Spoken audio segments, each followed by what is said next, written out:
hopefully this is recording and stuff like that. Did it start?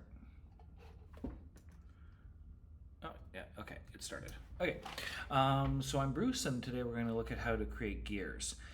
So we're going to go over here to Utilities, and under Utilities, we're going to go to Add-ins and then Scripts.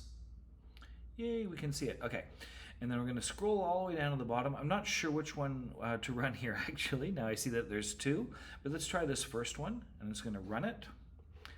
And then you can see it comes up with a gear where we can enter in a bunch of information about the gear. I'm just going to click OK.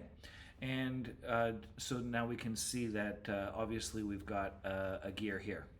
And then if I run it again,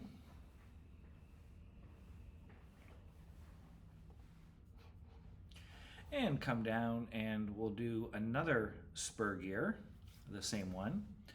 And I'm going to have the number of teeth. I'm going to keep the same hole diameter, gear thickness, module number of teeth, 20 degrees, pressure angle. I guess we're good. I'm not sure what this module thing is. And we'll see what happens. Yeah, this is kind of what I wanted.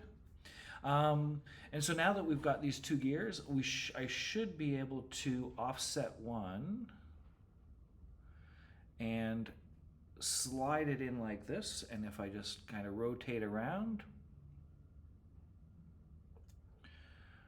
and let me just slide this out, kind of get this lined up, probably somewhere about there is going to be good.